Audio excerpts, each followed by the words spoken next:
Everyone thinks ancient Egypt was bread and beer. They're missing the part where commoners ate things that would have cost a fortune today.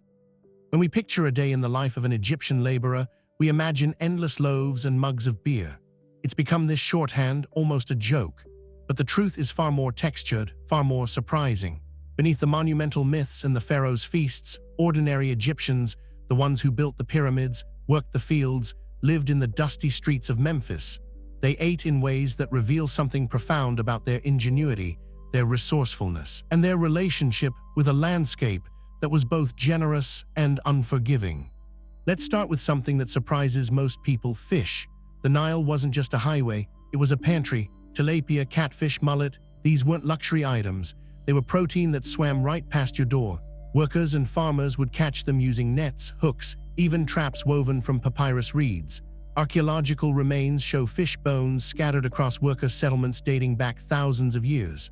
This wasn't occasional, it was routine. But here's what's even more fascinating: the ways they preserved it. Salted fish, dried fish, fermented fish. These techniques stretched a single catch across weeks, sometimes months. In a pre-refrigeration world, a commoner with access to the Nile had something precious: stability, a protein source that didn't depend on the unpredictable harvest or the generosity of a master. Now move inland, away from the river. The Nile's floodplain was narrow, beyond it lay desert. But even there, Egyptians cultivated something we often forget about: vegetables, not as a side dish, as a cornerstone. Lettuce, onions, garlic, cucumbers, beans, these grew in small plots, tended by families in villages and worker settlements. Onions especially were everywhere. Archaeological records and tomb paintings show them hanging in bundles, stored for winter. Workers ate them raw, cooked them into stews, used them as currency in some contexts. There's even evidence that onions were part of the standard ration for laborers, not as flavor enhancement, but as essential nutrition. The smell must have been unmistakable in worker villages. Legumes were equally crucial. Lentils, chickpeas, broad beans, these were protein-dense, drought-resistant, and could be stored indefinitely. A bowl of lentil stew with onions and oil wasn't a peasant's desperation. It was a complete meal. It was survival engineered into flavor, and it was democratically available across all social classes, though the wealthy might have added meat or spices. Then there's the story that tomb paintings tell us again and again: fowl, not just for the elite. Ducks, geese, quail, these were raised in ponds and marshes, and they appeared on ordinary tables far more often than we'd expect. Hunting waterfowl in the marshes was both sport and sustenance. A skilled worker could provide his family with fresh meat multiple times a year. What strikes me most is how this paints a picture so different from the monolithic bread and beer narrative. Yes, bread was foundational. Beer was essential. It was hydration, calories and calories in a form that was safer than water. But these weren't the whole story. They were the base layer. Everything else was built on top. Dairy products appear in records too.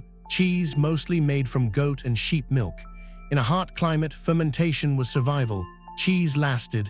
It was portable. It was protein concentrated into something that wouldn't spoil in a day.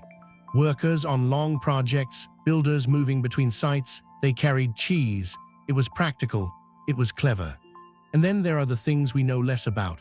Honey, dates, figs. These weren't rare, but they weren't everyday either. Yet they appear in worker rations, in compensation records, in the details of daily life. Honey was medicine, sweetener, and preservative all at once. A jar of honey was wealth. Dates and figs dried on rooftops, hanging in the sun, turning into concentrated sweetness that lasted through winter. What I find myself returning to is this: the Egyptian commoner's diet was more diverse, more intentional, and more resilient than we've given it credit for. It wasn't poverty dressed up. It was adaptation. It was understanding a landscape, the Nile's rhythm, the desert's edges, the seasons turning, and extracting from it exactly what was needed to survive and sometimes to thrive. The wealthy had more variety, certainly. They had spices from distant lands, imported wines, exotic meats. But the gap wasn't as vast as we might imagine. A laborer with access to the Nile, with a small garden plot, with knowledge passed down through generations, they had security, they had flavor, they had choice. There's a detail that haunts me from the archaeological record. In worker settlements, in the bones and seeds left behind, we find the remnants of meals eaten 3, 4, 5,000 years ago. And they're not sparse. They're not grim. They're textured. They tell stories of people who knew how to eat well with what they had. We've been so focused on bread and beer, the things we could easily quantify, the staples we could count in ration records, that we've missed the noise of daily life. The smell of fish being gutted by the river, the sound of vegetables being chopped, the taste of onion and lentil and fresh cheese, the ordinary genius of people making meals. The Egyptian commoner wasn't trapped in monotony. They were embedded in a food system that was complex, seasonal, and deeply tied to place. They understood fermentation, preservation, nutrition. They knew which plants grew where, which seasons brought which foods, how to stretch resources across lean times. This wasn't luck. This was knowledge. And maybe that's the real revelation here.